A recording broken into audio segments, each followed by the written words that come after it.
మరియు ఆత్మ నేర్పించే అంశాల్లో 7 అంశాలు. ఎన్ని అంశాలు చెప్పాను? 6 అంశాలు చెప్పాను. ఈరోజు 7వ అంశం చెప్తున్నాను. 6 అంశాలు చెప్పాను. ఈరోజు 7వ అంశం కొంచెం డీటెయిల్గా నేర్చుకుందాం. 7వ అంశం రాసుకోండి. ఆత్మ ఏం చెప్తుంది, శరీరం ఏం చెప్తుంది. What the soul is saying, what the body is saying. ఆత్మ ఏం చెప్తుందంటే తండ్రికి మహిమ కలిగేలాగా జీవించబడ్డది. What the soul is saying, live like a తండ్రికి మహిమ అంటే అర్థం ఏంటి? దేవునికి మహిమ కలిగేలాగున, గ్లోరీ టు ద లార్డ్, దేవునికి మహిమ కలిగేలాగున జీవించండి అని ఆత్మ చెప్తుంది. శరీరం ఏమంటే నిన్ను నీవు గణపరుచుకొని అపవాదికి మహిమ కలిగే చెందేలా.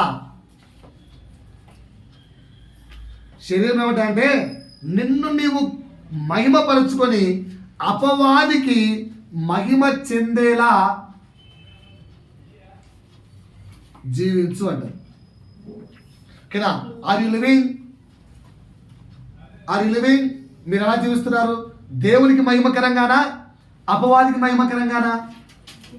దేవునికి మహిమకరంగానా, అపవాదికి మహిమకరంగానా? దేవునికి మహిమకరంగానా, అపవాదికి మహిమకరంగానా? అంత చెప్పాలి. మీరు ఎలా జీవిస్తున్నారు? Are you living like a glory to God or otherwise are you living like a glory to Satan? How, ఎలా జీవిస్తున్నారు? ఓకేనా? కొంతమంది ఎగ్జాంపుల్స్ చెప్తాను నేను. బైబిల్ నిండా వాళ్ళ ఎగ్జాంపుల్ నేను ఇద్దరినే తీసుకున్నాను. ఒకటి అబ్రహాం, 2 యెహోషువ. మొదటి వ్యక్తి అబ్రహాం దేవునికి మహిమకరంగా జీవించాడా లేదా? అందరూ నా వైపు చూడండి. కుటుంబం అంతా కూడా ఏం చేసుకొని బతుకుతున్నారు? అబ్రహాం కుటుంబం ఏంటి? విగ్రహాలను తయారు చేసి వాటిని అమ్ముకునే వ్యాపారం చేసేవారు అబ్రహాం యొక్క కుటుంబం. అలాంటి కుటుంబంలో నుంచి జస్ట్ కేవలం ఒక పిలుపు అంతే. అబ్రహామా, నీ దేశమును నీ కుటుంబమును విడిచి నేను చెప్పు చోటికి నువ్వు బయలుదేరు, అంతే. మనిషి కనిపించాడా? ఓన్లీ స్వరం, ఆకాశం నుండి ఒక స్వరం. అబ్రహాం వెళ్ళిపోయాడా లేదా? అబ్రహాం వెళ్ళిపోయాడా లేదా? ఎలా? ఒకసారి రోమిలకు రాసిన పత్రిక 4వ అధ్యాయము 17-18 చదవండి. అబ్రహాము ఎలాంటి జీవితం జీవించడం ద్వారా దేవుణ్ణి మహిమపరిచాడో చూద్దాం. రోమా 4:17-18లో ఒక మాట రాయబడి ఉంటుంది. తాను విశ్వసించిన దేవుని ఎదుట అనగా మృతులను సజీవులుగా ఒక్కసారి చూడండి. ఎలాంటట? మృతులను సజీవులుగా చేయు దేవుడు. ఎంతమందికి విశ్వాసం ఉంది? నా దేవుడు మృతులను సజీవులుగా చేయు దేవుడు. నా దేవుడు సింగిల్ వర్డ్లో జీవాధిపతి. How many are believing?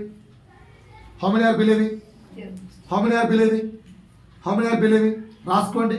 My lord, my Jesus is a living God, జీవాధిపతి. నా దేవుడు జీవాధిపతి. అబ్రహాం నమ్మాడు. నువ్వు నమ్ముతున్నావా అని అడిగాడు. నమ్ముతున్నారా? నా దేవుడు ఎవరు? జీవాధిపతి. 2 కిందకి వెళ్ళండి. అనగా మృతులను సజీవులుగా చేయవాడును. ఓకే. లేని వాటిని ఉన్నట్టుగా చూడండి ఒకసారి. లేని వాటిని ఉన్నట్టుగా పిలిచేవాడు. To whom it is possible. ఇక్కడ ఏ వస్తువు లేదు. ఇక్కడ ఫర్ ఎగ్జాంపుల్ కీర్తి లేదు. కీర్తి అని పిలిస్తే కీర్తి వచ్చింది. అలా చేయగలిగే కెపాసిటీ ఎవరికుంది? Only a creator. సో దేవుణ్ణి ఎవరిగా నమ్మాడు అబ్రహాము? క్రియేటర్గా, సృష్టికర్తగా నమ్మాడు. Are you believing like that? నువ్వు దేవుణ్ణి సృష్టికర్తగా నమ్ముతున్నావా? నువ్వు దేవుణ్ణి సృష్టికర్తగా, నిన్ను సృష్టించిన దేవుడిగా నమ్ముతున్నావా? నిన్ను ఈ భూమి మీదకి పంపింది నా యేసయ్యే అని నమ్ముతున్నావా? Are you believing? Then how you came this world? నమ్మట్లేదా? లేని వాటిని ఉన్నట్టుగా పిలవగలిగిన దేవుడు అంటే హీఈస్ ఎ క్రియేటర్. ఎంతమంది నమ్ముతున్నారు? రాసుకోండి. నమ్ముతుంటే రాసుకోండి. He is a creator. ఈ రెండు విషయాలు అబ్రాహాము క్లియర్గా నమ్మాడు. దేవుని గురించి ఈ రెండు విషయాలు ఎంతగా నమ్మాడంటే దాని కిందకి వెళ్తే అర్థమవుతుంది. ఇంకా చదవమ్మా.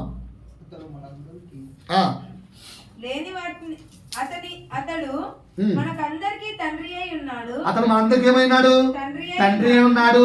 ఇందును గూర్చి నిన్ను అనేక జనములకు తండ్రినిగా నియమించుదని అబ్రాహాముతో దేవుడు వాగ్దానం చేశాడు. రైట్. నీ సంతానము ఈలాగు ఉండునని చెప్పి దానిని బట్టి తాను అనేక జనములకు తండ్రి యగునట్లు నిరీక్షణకు ఆధారం లేనప్పుడు నిరీక్షణకు ఆధారము లేని సమయంలో ఇట్ విల్ బి హ్యాపెన్. ఇది జరుగుతుంది, మంచి రాబోతుంది, మంచి జరగబోతుంది, మంచి రాబోతుంది, మంచి జరగబోతుంది అని నమ్మకము లేని సమయమున నిరీక్షణతో విశ్వాసం ఉంచాడు అబ్రాహాము.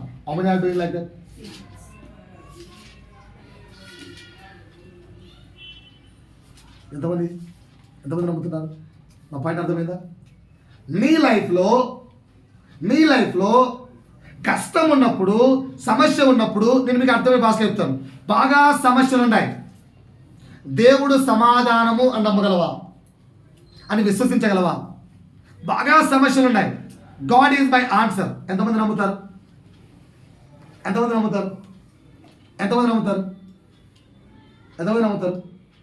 బాగా సమస్యలు ఉన్నాయి. ఎంత సమస్యలు అంటే వర్ణించలేను, విపరీతమైన సమస్యలు. అలాంటి సమయంలో my answer is my Jesus. ఎంతమంది నమ్మగలరు? Can you believe? 2, బాగా రోగం వచ్చేసింది, అసలు బ్రతుకుతామా లేదా అనే పరిస్థితి వచ్చింది. అలాంటప్పుడు జీసస్ ఈజ్ మై హీలర్. ఎంతమంది నమ్ముతారు? ఆయన నన్ను స్వస్థపరచువాడు, పరమ వైద్యుడు. ఎంతమంది నమ్ముతారు? చెప్పరేంటండి ఎవరు? నమ్ముతారా? రాసుకోండి, మళ్ళా ప్రశ్నించుకోండి.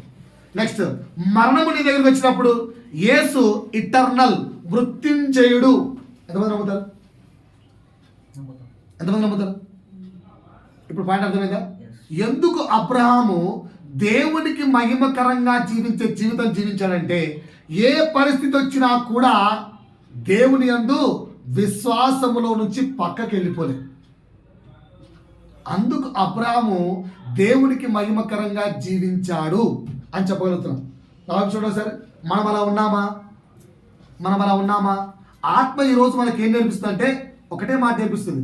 ఎన్ని సమస్యలు వచ్చినా, ఎంత కష్టం వచ్చినా, ఏమొచ్చినా, I don't want to live my God hand. ఓకేనా? ఒక చిన్న ఎగ్జాంపుల్ చెప్తాను, చూడండి అందరూ. దేవుడు నీ చేయి వదిలేసాడు అనుకో, పరిస్థితి ఏంటి? నువ్వు తాగుడుపోతుండొచ్చు, తిరుగుపోతుండొచ్చు, వ్యభిచారి ఉండొచ్చు, ఓకేనా, ఇంకా ఏదైనా ఉండొచ్చు, ఏమైనా ఉండొచ్చు. కానీ దేవుడు నీ చేయి విడవడు, ఎదురు చూస్తూనే ఉంటాడు. ఈ భూమి మీద నీకు ఇచ్చిన లైఫ్ స్పాన్ వరకు ఎదురు చూస్తూనే ఉంటాడు. ఒకవేళ దేవుడు నిన్ను విడిచిపెట్టాడు అనుకో, ఒక్క క్షణం బతకడం కూడా నీకు బరువు అవుతుంది. చాలామంది అంటారు, దేవా, ఇక్కడ దావీదు ప్రార్థన విన్నాం కదా 6వ కీర్తనలో, ఇంకెంత కాలము కరుణింపకుంటావు అంటే దీనికి ఏమర్థమవుతుంది? కరుణించడానికి ఒక టైం ఉంది, అంతేగాని దేవుడు నిన్ను ఎప్పుడు విడిచిపెట్టాడు. మరి నువ్వు దేవుని చేయి విడవచ్చా? దేవుని చేయి విడవకుండా అబ్రాహాము ఎలాగైతే విశ్వాసముతో, ఏమీ ఆధారము లేనప్పుడే విశ్వాసంతో జీవించాడో, అందుకు అబ్రాహాము యొక్క జీవితము దేవునికి మహిమకరమైన జీవితము అని చెప్పగలుగుతున్నాం. పాండవులు అర్థమైందా? మళ్ళీ చెప్పాలా? అబ్రాహాము దేవుడికి మహిమకరంగా జీవించాడా? దేవుడికి మహిమ రాకుండా జీవించాడా? దేవుడికి మహిమకరంగా జీవించాడు. ఎందుకు ఎలా చెప్పబోతున్నా మాట? ఏ కష్టం వచ్చినా, ఏ సమస్య వచ్చినా అందరికీ కష్టాలు కళ్ళ ముందర కనిపిస్తాయి. అబ్రాహాముకు కష్టాలు కళ్ళ ముందర కనిపించట్లేదు. అసలు నిరీక్షణ లేదు, అసలు హోప్ లేదు. అలా జరుగుతుందనడానికి హోపే లేదు. There is no hope at all. At that time also he kept hope on God. అసలు నిరీక్షణ లేని సమయంలో దేవుని యందు విశ్వాసం ఉంచాడు అబ్రాహాము. అలాంటి జీవితము దేవునికి మహిమకరమైన జీవితం. ఆత్మ ఈరోజు మనకు అది నేర్పిస్తుంది. ఏమని? దేవునికి మహిమకరంగా నీవు జీవించాలి. మనకేమో అన్ని తెలుసు. He is my Lord, he is my shepherd. కినా యెహోవా నా కాపరి, నాకు లేమి కలగదు. యెహోవా వైద్యుడు, నాకు ఏ రోగము నన్ను బాగు చేస్తాడు. యెహోవా స్వస్థపరచువాడు, నన్ను స్వస్థపరుస్తాడు. యెహోవా నన్ను పుట్టించిన వాడు, ఆయన పరమ వైద్యుడు, ఆయన రక్షకుడు, ఆయన అతి క్రిస్పస్ క్రిస్పస్ క్రిస్పస్ రక్షకుడు. రక్షకుడు దయించినాడట. అట అదైపోయింది. అట పాటలు పాడుకుంటున్నాం కానీ దాని యొక్క విలువ జీవితంలో పాటించట్లేదు. కనుక ఈరోజు ఆత్మ నేర్పిస్తున్న హెచ్చరిక ఏంటంటే దేవునికి మహిమకరంగా జీవించండి. విశ్వాసము చండి ప్రభు మీద. ఎంత విశ్వాసము? ప్రశ్నించారు అనుకో, మీ విశ్వాసము కొలత ఎంత అని అడిగారు అనుకోండి, 1 to 100 నెంబర్ ఇస్తే ఎంత నెంబర్స్ ఇస్తారు? 1 to 100 నెంబర్ ఇస్తే నీ విశ్వాసము ఏ పాయింట్ టికొట్టండి. మీ విశ్వాసం ఎంత అట్టికొట్టండి. మీ విశ్వాసం ఎంత అట్టికొట్టండి. విశ్వాసం ఎంత అట్టికొట్టండి.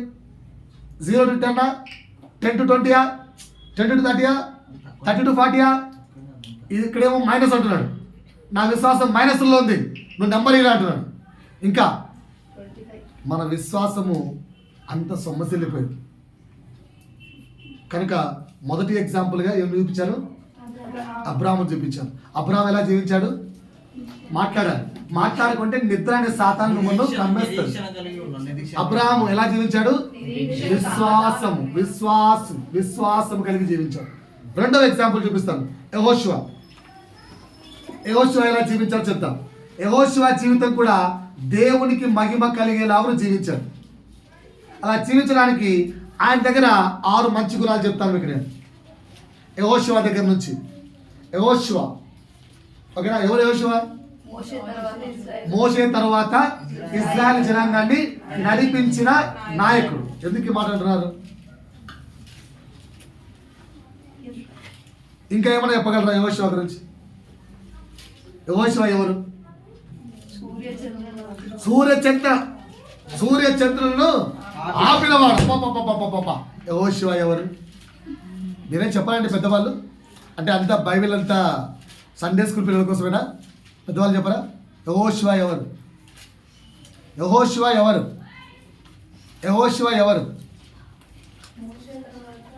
నాయకుడు చెప్పారు. మోషే తరువాత ఇశ్రాయేలు జనాంగాన్ని నడిపించిన నాయకుడు. మొదటి ఆన్సర్ అయిపోయింది.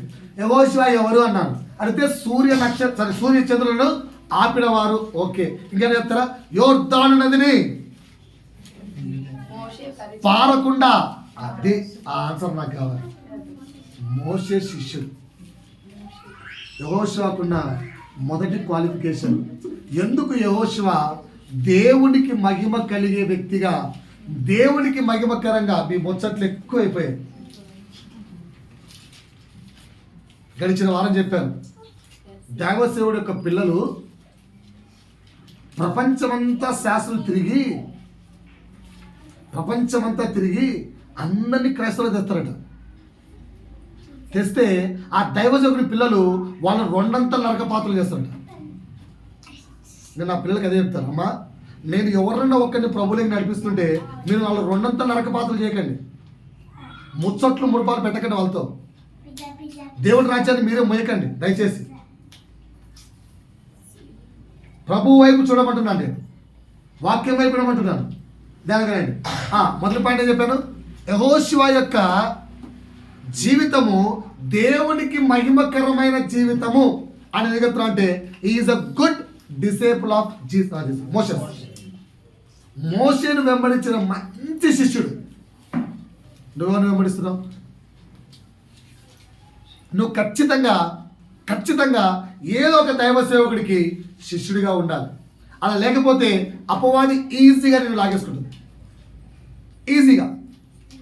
ఎందుకంటే నీ వెనుక ప్రతి క్షణము కూడా నిన్ను సరిచేయువాడు, నిన్ను సరిదిద్దువాడు, నిన్ను గైడ్లైన్ చేయవాడు ఒక వ్యక్తి ఉండాలి. అర్థమవుతుందా? కనుక మొదటి గుణం ఏంట్రా అంటే యెహోషువలో నమ్మకమైన మంచి శిష్యుడు. నువ్వు అలా ఉన్నావా? Are you a good disciple of either Jesus or a Holy Spirit or your pastor? ఉన్నావా? సార్ నాకు యేసు ప్రభు కనిపించట్లేదు సార్, రైట్. పరిశుద్ధాత్మ దేవుడు నాకు వినిపించట్లేదు సార్, రైట్.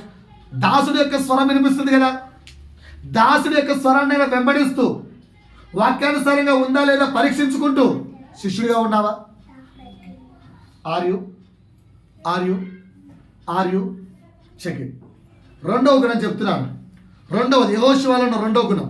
నాతో పాటు వాక్యం చేయండి. యెహోషువ 7వ అధ్యాయము 4-9. కాబట్టి యెహోషువ 7వ అధ్యాయము 4-9. కాబట్టి జనులలో ఇంచుమించు 3,000 మంది అక్కడికి వెళ్ళిరు కానీ. ఎంతమంది అక్కడికి వెళ్ళారట? 3,000 మంది. ఎంతమంది వెళ్ళారట? 3,000. రైట్, 3,000 మంది అక్కడికి వెళ్ళిరు. ఒక్కసారి ఆగమ్మ ఒక్క నిమిషం అమ్మ. యెహోషువకు దేవుడు చేసిన ప్రామిస్ ముందు చదివి వినిపిస్తాను నేను. కూర్చోండి సిస్టర్, తర్వాత చర్చ్ కూర్చోండి. వాక్యం వినండి. ఫస్ట్ ధ్యానం వాక్యానికి ఇవ్వండి. రైట్, యెహోషువ 1వ అధ్యాయము. దేవుడు యెహోషువతో చేసిన ప్రామిస్ చదువుతున్నాను. 5వ వచనం ఏంటది? నీవు బ్రతుకు దినములన్నిటను ఏ మనుష్యుడును నీ ఎదుట నిలువలేకయుండును. Point is clear. నేను మోషేకు తోడయుండినట్లు నీకును తోడయుండెదను. విన్నారా అండి అందరూ? యెహోషువకు దేవుడిచ్చిన ప్రామిస్ విన్నారా?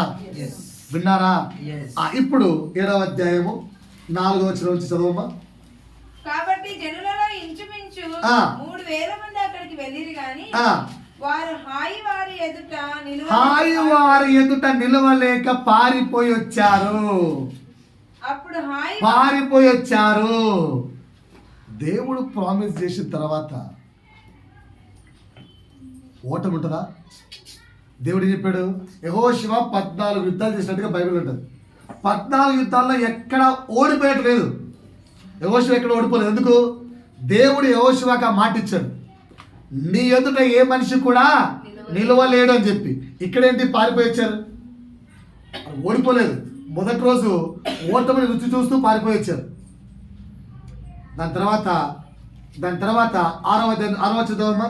యెహోషువ తన బట్టలు చింపుకొని తానును ఇశ్రాయేలీయుల పెద్దలను సాయంకాలం వరకు యెహోవా మందసం ఎదుట నేల మీద ముఖములు మోపుకొని తమ తలల మీద ధూళి పోసుకొని. ఏంటట తలల మీద ఏం పోసుకుంటారట? ఎందుకు? ఏమని అసలు యెహోషువ, తండ్రి ఏమంటివి నా ఎదుట ఎవరు నిలవలేరంటివి కదా. వేసాడా? ఏమన్నాడు? మేమేదో పాపం చేశాం ప్రభువా, మాకు ఓటమి దగ్గరికి వస్తుంది ప్రభు అని పశ్చాత్తాపముతో ప్రభువు యొక్క కనిపెట్టుకుంటున్నాడు. when he seeing the any struggle, ఒక సమస్య, ఓటమిని ఆ వ్యక్తి చూస్తున్నప్పుడు ప్రభు ఎదుట పశ్చాత్తాపంతో రోదంతో కొట్టుకుంటున్నాడు, రొమ్ము కొట్టుకుంటున్నాడు, బట్టలు చించుకొని కొట్టుకుంటున్నాడు. యెహోషువలో ఉన్న రెండవ క్యారెక్టర్ ప్రతిరోజు దేవునితో సహవాసం. Do you have? రాసుకోండి. యెహోషువకు రెండవ పాయింట్. మొదటి పాయింట్ ఏం చెప్పాను? యెహోషువకు is a good disciple of Moses. అంటే మేము కూడా మా పాస్టర్కు మంచి, అంటే రేపు నుంచి పాస్టర్ శిష్యులుగా చేశారు, చెయ్యండి, తప్పులేదు. కానీ మీ పాస్టర్ దేవుణ్ణి ప్రకటిస్తున్నాడా, వాడు ప్రకటించుకుంటున్నాడా చెక్ చేయండి. అందుకే పరీక్షించాలి. దేవుని ప్రకటిస్తున్నాడా, తనను తాను పరీక్షించుకుంటున్నాడా?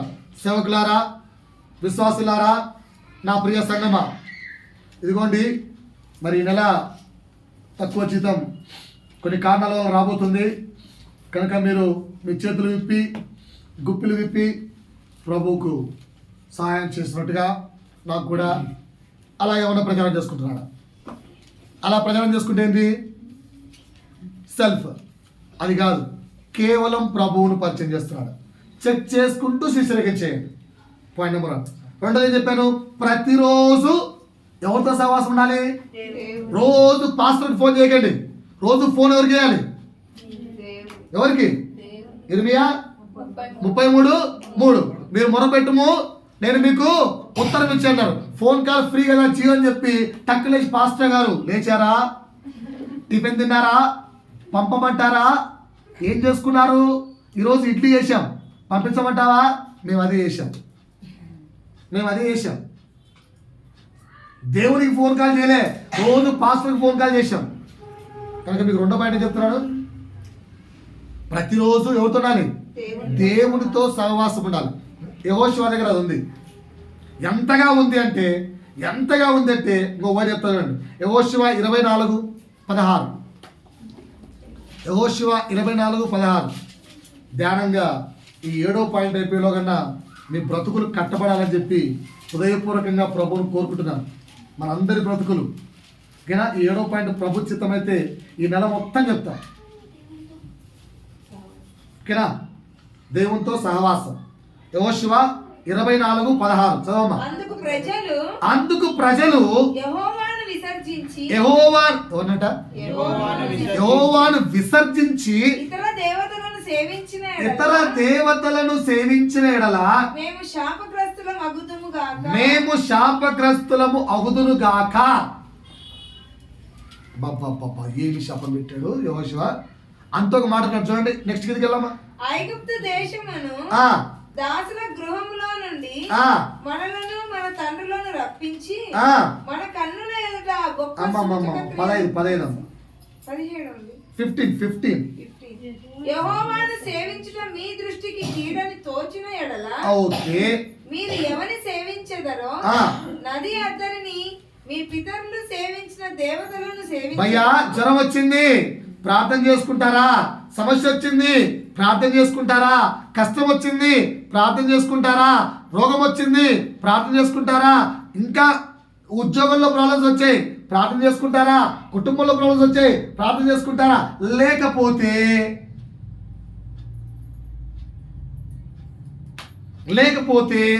దయ్యాలు విడిపించే బాబాలు ఉన్నారు, వెళ్ళచ్చు. సమస్యల కొరకు ఉపవాస ప్రార్థన చేసే బాబాలు ఉన్నారు, వెళ్ళచ్చు. వాళ్ళ దగ్గర శక్తి లేదు అని నేను చెప్పట్లేదు, వాళ్ళ దగ్గర కూడా శక్తి ఉంది. వాళ్ళు కూడా మీకున్న దయ్యాలను విడిపించగలరు, ఏమాత్రం సందేహం లేదు. మీ పాస్టర్ ప్రార్థన చేస్తే సమస్య తీయడానికి మేబీ కొంచెం సమయం పట్టచ్చేమో, కానీ వాళ్ళు ప్రార్థన చేస్తే ఇంకా త్వరగానే సమస్య తీరిపోతుంది. 100%. నా మాట వింటున్నారా? ధ్యానంగా వింటున్నారా? నా మాట వింటున్నారా? ధ్యానం వింటున్నారా? ధ్యానం వినట్లేదు, ధ్యానం కాదు. మీ పాస్టరు లేదా మీరు కలిసికట్టుగా ప్రార్థన చేసుకుంటే కూడా సమాధానం రావడానికి సమయం పట్టచ్చేమో, కానీ ప్రార్థన చేయబడును, దయ్యములు వెళ్ళగొట్టబడును, తాయెత్తులు కట్టబడును, ఇవన్నీ చేసే వాళ్ళ దగ్గర 100% శక్తి ఉంది.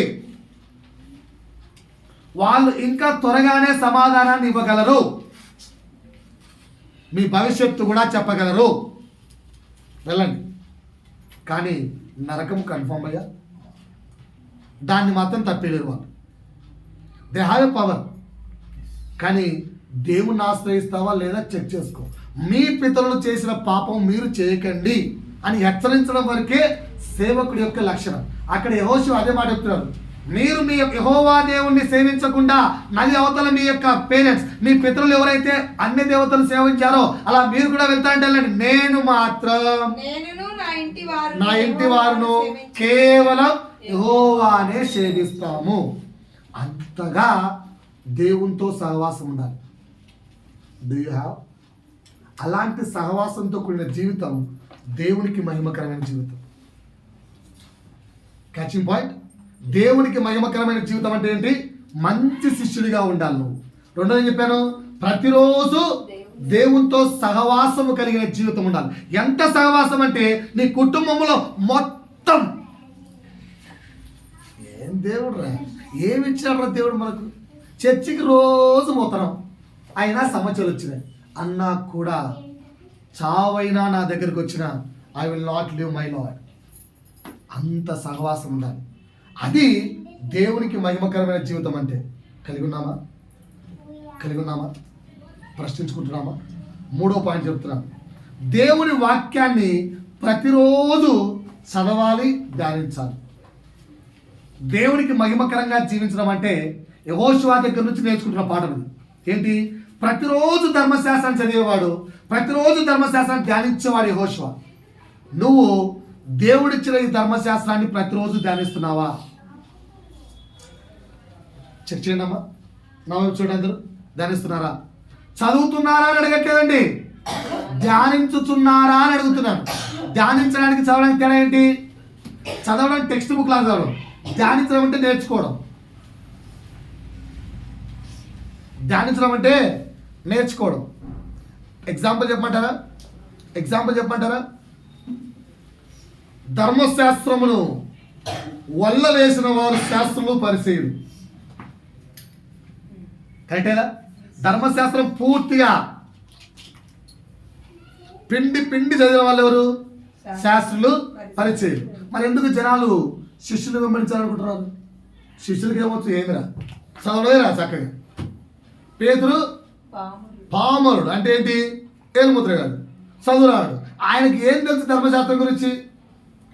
మరి జనులు ఆయన ఎందుకు వెంబడించారు? ఆయన మాట్లాడగా 3000 మంది ఒక్కసారిగా బాప్తిసం తీసుకోండి. How it's possible? ఎలా? ధర్మశాస్త్రానికి నిర్వచనమే యేసు.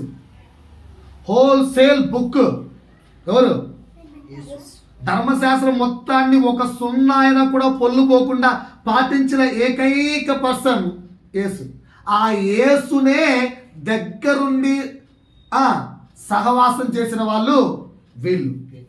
కనుక వీరు యేసుకు సాదృశ్యంగా మారారు. వాళ్ళ మైండ్ లో ధర్మశాస్త్రం లేదు, ధర్మశాస్త్రాన్ని పాటించిన యేసు ఉన్నాడు. Do you have? వాళ్ళ హృదయాల్లో ధర్మశాస్త్రం లేదు, ధర్మశాస్త్రాన్ని పూర్తిగా పాటించిన యేసు ఉన్నాడు. వారు యేసును రిప్రజెంట్ చేస్తున్నారు. నువ్వు అంతగా ఈ బుక్ను నీ మైండ్లో పెట్టుకున్నావా? ఎస్. అలా పెట్టుకుంటే నీ జీవితం, నా జీవితం ఎవరికి మహిమకరంగా ఉంటుంది? దేవునికి. 3వ పాయింట్ అర్థమైందా? మొదటి పాయింట్ ఏం చెప్పాను చెప్పండి సార్. మొదటి పాయింట్ ఏం చెప్పాను? దేవునికి మంచి శిష్యులుగా ఉండాలి. రెండోది ఏం చెప్పాను? దేవునితో ప్రతిరోజు సహవాసం ఉండాలి. మూడోది చెప్తున్నాను, దేవుణ్ణి వాక్యాన్ని ధ్యానించాలి అని చెప్తున్నాను. 3 గుణాలు ఉన్నాయా? యెహోషువలో ఈ 3 గుణాలు ఉన్నాయి.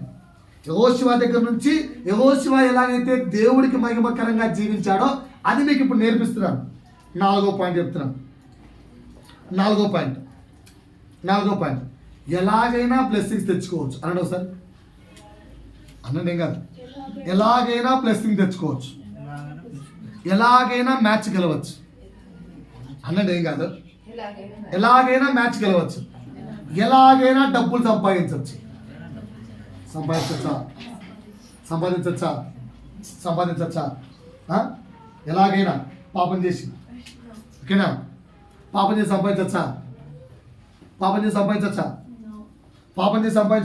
మరి అసలు ఎలాగైనా చేయొచ్చు, కానీ ఎలా చేయాలి? నీతిగా చేయాలి. నేను అందుకే సేల్స్ వ్యాపారం చేసాలని చెప్తాను. అన్న బైబిల్ ఏమో నీతిగా యథార్థంగా మాట్లాడమంటది, సేల్స్ ఆఫీసర్లు ఏమో అన్నీ దాచిపెట్టి అలా చెప్పంటది. ఏం బాలు గారు ఖండిస్తున్నాను. ఇప్పుడు ఎవరు మాటించాలి? ఆఫీసర్ మాట, బైబిల్ మాట? ఆఫీసర్ మాట పాటించలేదు అనుకో సేల్స్ కావు, బైబిల్ పాటించలేదు అనుకో దేవుడు ఒప్పుకోడు. నిన్న ఒక వ్యక్తి అడిగాడు, మాలాగా ట్రైనింగ్ తీసుకున్న వ్యక్తి, నేను ప్రశ్న అడిగాను, అన్నా ఆఫీస్లోనేమో ఇలా అంటున్నారు, బైబిల్ ఏమో ఇలా చెప్పి నేర్పించింది, నేను ఇప్పుడు ఏం చేయమంటావు అన్నా అన్నాడు. అంటే ఆయన ఎగ్జాంపుల్ చెప్పాడు. నేను కూడా చేశాను రా, కానీ నేను బైబిల్ని అనుసరించాను కనుక నేను టాప్ మోస్ట్ సేల్స్ పర్సన్ అయ్యాను అని చెప్పాడు. నేను ఎక్కడ అబద్ధం చెప్పలేదు. ఎందుకు అబద్ధం చెప్పాలి? ఎందుకని ఆయన చెప్పాలి? సత్యమే చెప్తాను. కొనుక్కున్నాడు కొనుక్కుంటాడు, కొనుక్కోడు. కొనుక్కునేలా వ్యక్తులను పంపించేది దేవుడి పని, నువ్వు దేవుణ్ణి అనుసరించినప్పుడు. కనుక 4వ మాట, యెహోషువ నీతిగా జీవించాడు. నువ్వు నేను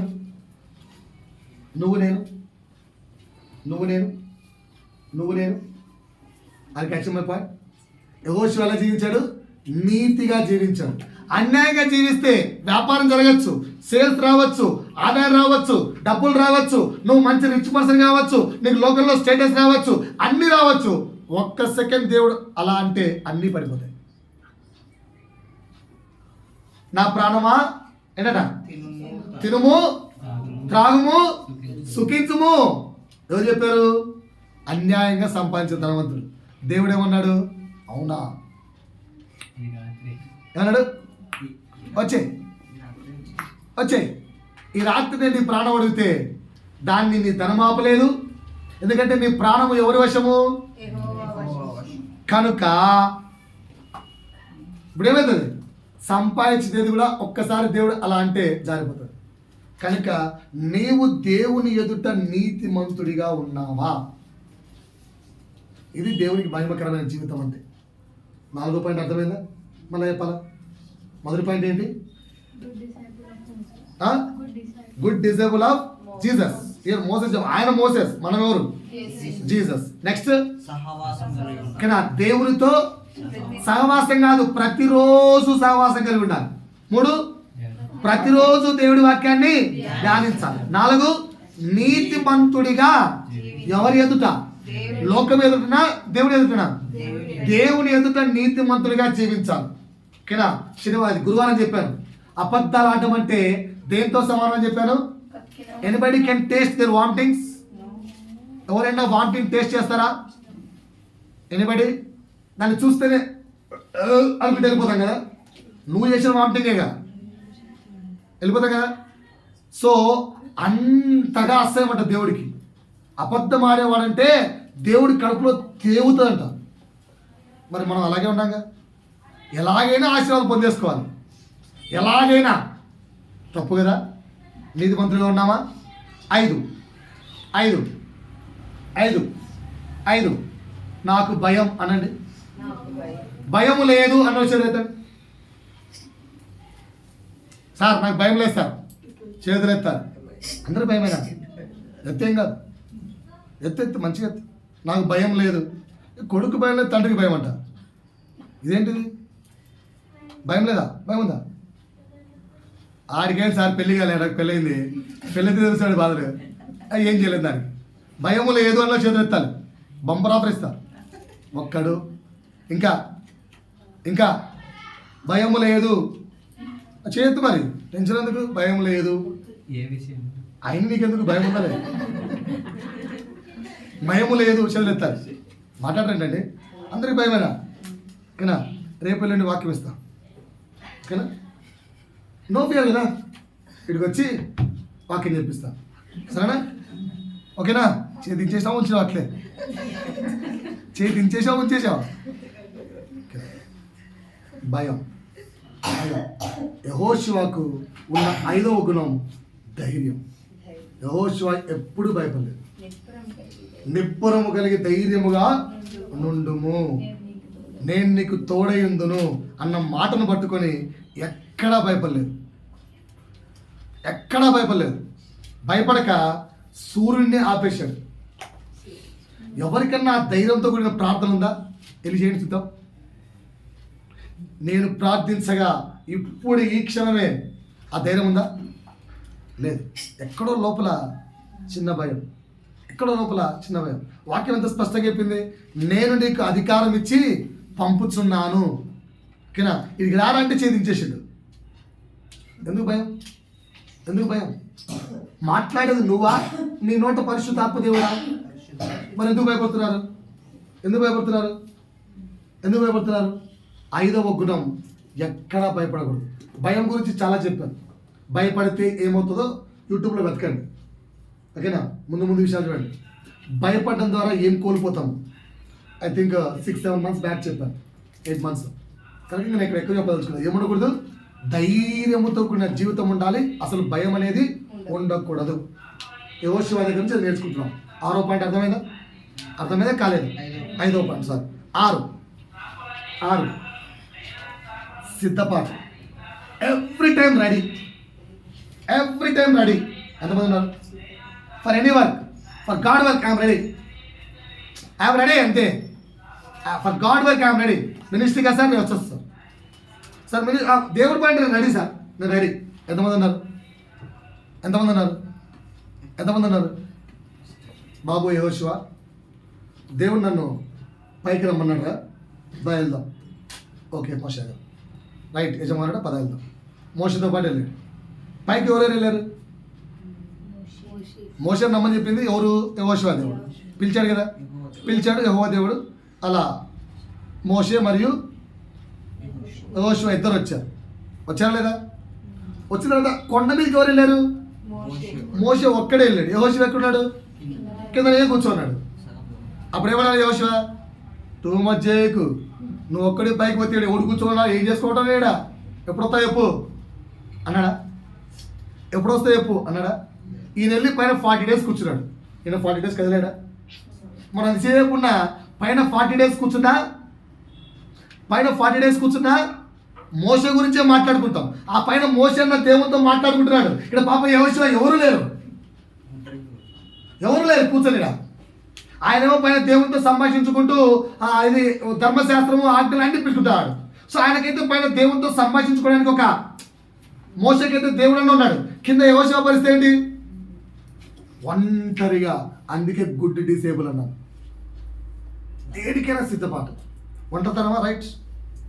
ఒంటరితనమా? రైట్. ప్రభువు ఇప్పుడు నాకు ఒంటరితనం వల్ల చేశాడు, రైట్. దేవుడు నన్ను ఇప్పుడు అక్కడికి వెళ్ళమంటున్నాడు, రైట్.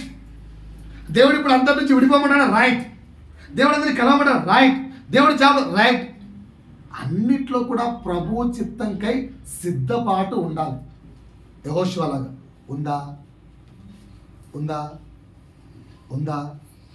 ఉందా? ఏం ప్రార్థన ఏమోలే పాస్టర్, నువ్వు ఎంత ప్రార్థించినా మా భార్య మారదులే, మా భర్త అయితే అసలు మాడబ్బా. సిద్ధపాటేది? ప్రభు కొరకు సిద్ధపాటేది? ప్రభు కార్యం కొరకు నిరీక్షణ అయ్యేది? పాయింట్ అర్థమైందా? యెహోషువ ఎప్పుడైనా చెప్పినట్టుగా ఉందా బైబిల్లో? ఎక్కడే కానీ లేదు. 24/7 ప్రభు కొరకు సిద్ధంగా ఉన్నాడు. యెహోషువ సూర్యుని ఆపడము సైంటిఫికల్గా ప్రూవ్ అయిపోయింది. సైంటిఫికల్గా ప్రూవ్డ్. యెహోషువ సూర్యుని ఆపాడని. ఎందుకంటే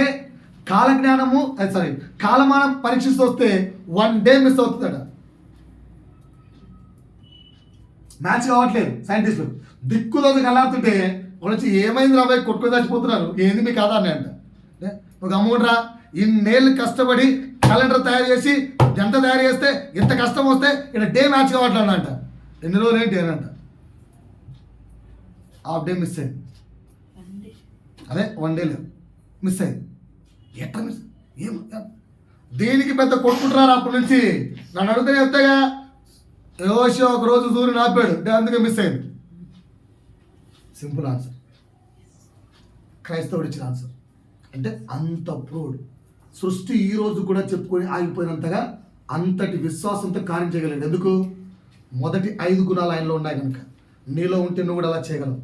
మొదటి గుణం శిష్యరికం, 2వ గుణం రోజు దేవునితో సహవాసం, 3వ గుణం రోజు ఆయన వాక్యాన్ని ధ్యానించడం, 4వ గుణం నీతిమంతుడిగా జీవించడం, 5వ గుణం ఎంత నీతిమంతుడిగా అంటే యుద్ధం చేసిన తర్వాత అటు పక్కన్న బంగారు గింగారు అంతా గెలిచినోడికే దేవుడు ఏమన్నాడు, అది నేను శపించాను, దాంట్లో టచ్ చేయకండి అంటే బంగారు సైతం వదిలేసి వచ్చిన నీతిమంతుడు యెహోషువ. తీసుకోలేదు. అక్కడ వెనక పారిపోయి చదివామని చూసాం మనం. అక్కడ పారిపోవడానికి కారణం ఏంటంటే అది శపితము రా తీసుకోవద్దని చెప్తే యెహోషువ యొక్క గుంపులో ఒక వ్యక్తి ఆకాను అనే వ్యక్తి కొంచెం బంగారు దాచుకుంటాడు. అందుకు ఆ రోజు వాళ్ళు ఓడిపోయే ఓటమిని ఎదురు చూస్తారు. ప్రార్థిస్తే దేవుడు చెప్తే నెక్స్ట్ ఆ వ్యక్తిని చంపేసి వాళ్ళు యుద్ధానికి వెళ్తారు. అంత నీతిమంతుడు, అంత ధైర్యవంతుడు యెహోషువ. 24/7 ప్రభు కొరకు సిద్ధపాటు కలిగిన వాడు. Do you are ready? Are you ready? Are you ready? మీరు రెడీగా ఉన్నారా? మరి ఏమన్నా అంటే మా కుటుంబంలో ఆశీర్వాదాలు లేవు పాస్టర్, మా కుటుంబంలో కష్టాలు పాస్టర్, మా కుటుంబంలో సమస్యలు పాస్టర్. సమాధానమే దేవుడు భయ్యా. వాక్యం రోజు మాట్లాడుతుంది, వింటున్నాం, వెళ్ళిపోతున్నాం. పట్టుకోండి వాక్యాన్ని, వెతకండి వాక్యంలో నుంచి సమాధానాన్ని, లాగండి. ప్రభువా, దావీదు కుమారుడా, దాటిపోకో. వాక్యం మాట్లాడావు, నేను విన్నా, పట్టుకున్నా. అట్టెట్ట దాటి వెళ్తావు? ఇచ్చే వెళ్ళు. ఇచ్చేళ్ళడా లేదా? గుడ్డి వాళ్ళు నేర్చుకున్నారండి, అన్నీ ఉండి మనం నేర్చుకోవట్లేదు. గుడ్డి వాళ్ళు దావీదు కుమారుడా, నోర్మోయ్ దావీదు కుమారుడా, నోరు మూయమన్నావా? గట్టిగా వస్తుంది, ఇంకా గట్టిగా వచ్చారట, ఇంకా గట్టిగా వచ్చారట. ఎక్కడ దాకా? వాళ్ళ స్వరము ప్రభువుకు చేరేదాకా, ప్రభు ఆగి వాళ్ళను స్వస్థపరిచేదాకా, నీ యొక్క ప్రార్థన నైవేద్యము దేవుడిని చేరేదాకా, నీకున్న సమస్య దేవుడు తీర్చేదాకా ఎలుగెత్తి మొరపెట్టు. ప్రభుతో రోజు రాపిడి కలిగి ఉండు. ఇది కదా దేవునికి మహిమకరమైన జీవితం అంటే. ఆత్మ ఇలాంటి జీవితం జీవించబడుతుంది కదా, మరి ఎందుకు అర్థం చేసుకోవట్లేదు? ఇద్దరు ఎగ్జాంపుల్ సరిపోయా? బైబిల్ నుంచి ఇంకా ఎగ్జాంపుల్ చెప్పాలా? ఇద్దరు ఎగ్జాంపుల్ సరిపోతాయి కదా. ఒకరి ఎగ్జాంపుల్ ఏం చెప్పాను? అబ్రాహాము. ఏం నేర్పించాడు అబ్రాహాము? నిరీక్షణ లేని సమయంలో విశ్వాసంతో ఉండు. యెహోషువ ఏం నేర్పించాడు? 6 పాయింట్లు నేర్పించాడు. ఏంటి యెహోషువ 6 పాయింట్లు? దేవునికి మంచి శిష్యుడిగా ఉండు. రెండోది ఏంటి? దేవునితో రోజు సహవాసం కలిగి ఉండు. మూడోది ఏంటి? దేవుని మాట పేపర్ మీద వద్దు, ఇక్కడ పెట్టుకో. నాలుగో మాట ఏంటి? నీతిగా జీవించు. ఐదో మాట ఏంటి? ధైర్యంగా ఉండు, ఏం శ్రమ వచ్చినా ఏమొచ్చినా. ఆరో మాట ఏంటి? ప్రభు పనికి సిద్ధంగా ఉండు. మమ్మల్ని ట్రైనింగ్ పిలిచినప్పుడు, అన్న జాబు చెప్తున్నాం కదా, మరి జాబు కావాలా దేవుడు కావాలా? అదేందని అట్టంట, జాబు కావాలా దేవుడు కావాలా? అదే జాబు కావాలా దేవుడు కావాలా? రెండో వర్డ్ లేదు. మాకు జాబ్ ఉంటే ఉన్నింది, పోతే పోయింది, కొత్త జాబ్ ఎత్తుకుంటాం. ఇది పోతే వచ్చినాక కొత్త జాబ్ ఎత్తుకుంటాం కదా. పదా ధైర్యం చేసుకొని అడిగేసాం, ఇవ్వడం తెలియదు మేడం, మేమైతే పోవాల్సిందే. రైట్, వెళ్ళిపోండి. నెక్స్ట్కి వచ్చేసరికి జాబ్ ఉంటుందా ఉండదా అనవసరం. దేవుడు పోషిస్తాడా? జాబులు పోషిస్తున్నాయా? దేవుడి కొరకు మనం యెహోషువలా సిద్ధపడలేము. పాయింట్ అర్థమవుతుందా? పాయింట్ అర్థమవుతుందా? పాయింట్ అర్థమవుతుందా? పాయింట్ అర్థమవుతుందా? పాయింట్ అర్థమవుతుందా? పాయింట్ అర్థమవుతుందా? ఈ విధంగా దేవునికి మహిమకరంగా జీవించాలి అని ఎవరు మనకు నేర్పిస్తున్నారండి? ఆత్మ నేర్పిస్తుందండి. ఎవరు నేర్పిస్తున్నారు? శరీరం ఏమంటుంది? నా ప్రాణమా తినరా, తాగు, సంతరించు. మనకి ఎందుకురా ఇవన్నీ? వాక్యం ఏంటి? లూకాసు వార్త. పాస్టర్ గారు 6 పాయింట్లు చెప్తున్నారు. అమ్మయ్యా 6 పాయింట్లు అయిపోయి ఇంటికి వెళ్ళిపోవచ్చు. ఇంకా వాక్యం ఫస్ట్ పాయింట్ అయిపోయింది, ఇంకా వాక్యాన్ని స్టార్టే చేయలే.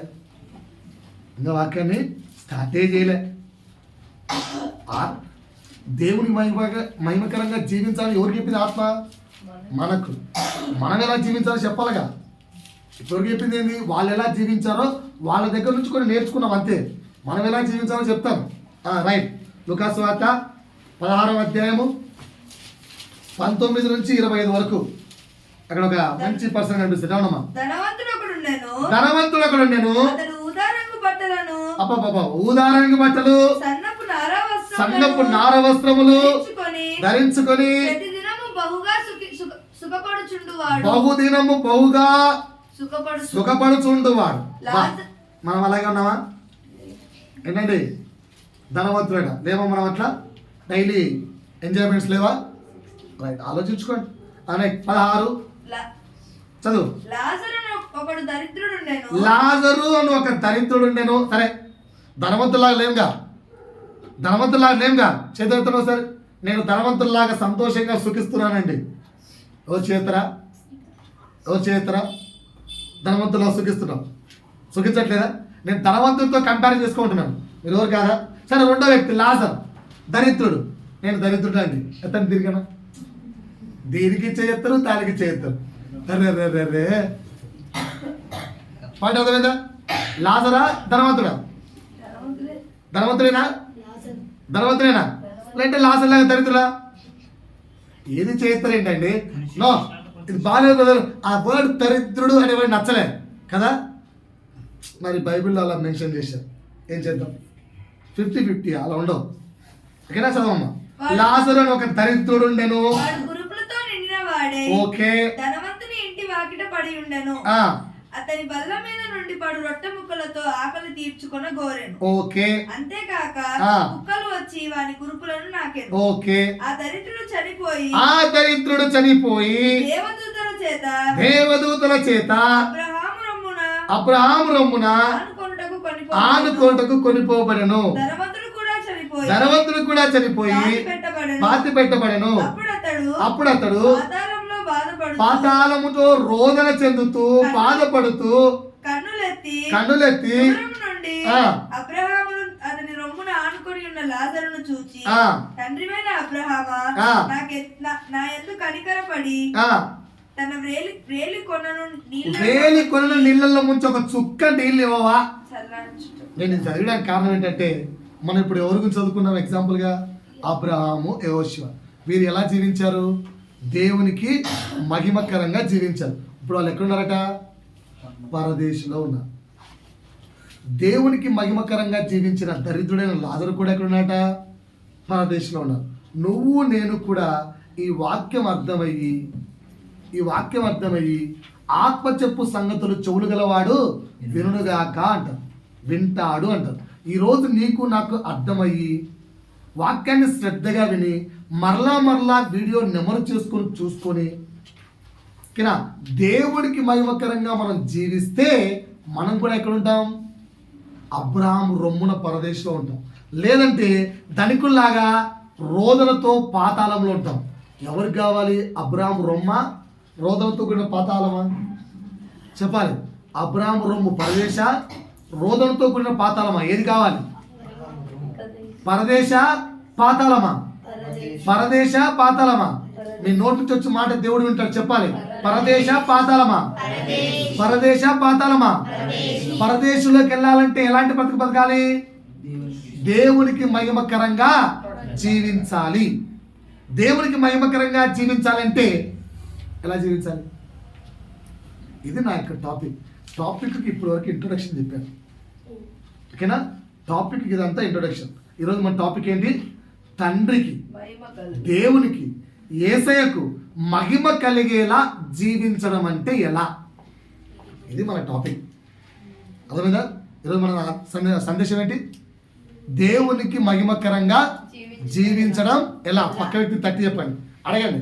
అక్క, తమ్ముడు, దేవునికి మహిమకరంగా జీవించడం ఎట్లా? అడగండి సార్, అడగాలి. కొట్టమని అడగమన్నాం. అడగబట్టి కొట్టేస్తున్నారు లైసెన్స్తోనే. అడిగారా? ఏమైనా చెప్పారా? ఏం చెప్పలే కదా? నేను చెప్తా. నేను ఉన్నాను కదా. దేవునికి మహిమకరంగా జీవించిన ఎగ్జాంపుల్ ఒకరిని చెప్పాను. ఎవరు? అబ్రహాం లాగా జీవిస్తే చాలు. 2 ఇంకొక ఎగ్జాంపుల్ చెప్పాను, యెహోషువ లాగా జీవిస్తే చాలు. కానీ వీళ్ళందరికంటే బెస్ట్గా జీవించేది ఎవరు? యేసు. సో తండ్రిని మహిమపరిచేలా అనుక్షణం జీవించిన ఒకే ఒక్క పర్సన్ జీసస్. ఆయన లాగా నువ్వు జీవించావనుకో, ఏంటట? ఆయన లాగా నువ్వు జీవించావనుకో, నువ్వు కూడా ఎలా జీవించినట్టు? దేవునికి మహిమకరంగా జీవించినట్టు. ఆయన లాగంటే ఆయన ఎంత జీవించాడో మాకేం తెలుసు భయ్యా. ఆయన ఎలా జీవించాడు అనేదే 4 సువార్తలు. మత్తయి సువార్త, మార్కు సువార్త, లూకా సువార్త, యోహాను సువార్త. ఈ 4 సువార్తలు ఏం చెప్తున్నాయి? యేసు గురించి ఏం ప్రకటించాయి? యేసు ఎలా జీవించాడు? ఆ యేసు జీవితము ద్వారా మనము ఎలాంటి పాఠాలు నేర్చుకోవాలో ఆత్మదేవుడు మనకు రానున్న రోజుల్లో నేర్పాలనుకుంటున్నాను. ఇవి మీకు నేను వివరంగా ప్రభు చిత్తం అయితే నేర్పించుకుంటూ వెళ్తాను. సో రానున్న దినాల్లో ఏం చెప్పబోతున్నాను? యేసు దేవునికి మహిమకరంగా ఎలా జీవించాడో ఆయన జీవితము ద్వారా మనము కొన్ని పాఠాలు నేర్చుకుంటూ వెళ్దాం. కానీ ఎక్కడి నుంచి? సువార్తల్లో నుంచి. మత్తయి సువార్త, మార్కు సువార్త, లూకా సువార్త, యోహాను సువార్త నుంచి దేవుడి గురించి వాళ్ళు కొన్ని మెన్షన్ చేశారు. వాళ్ళ అనుభవాలు చెప్పారు. వాళ్ళ అనుభవాలతో పాటు కొన్ని మనం నేర్చుకొని మన అనుభవాలను మన బుక్కుల్లో నోట్ చేసుకుందాం. పాయింట్ అర్థమైందా? సో ఈ రోజు అయితే ఎవరు నేర్పించాను? అబ్రహామును, యెహోషువను నేర్పించాను. రేపటి నుంచి ఎవరు నేర్పిస్తాను? యేసు. అందరికి అర్థమైంది కదా పాయింట్? నేర్చుకోవడానికి సిద్ధంగా ఉన్నారా? పారిపోదామా? నేర్చుకుందామా? రైట్. ప్రభువును దీవించును గాక.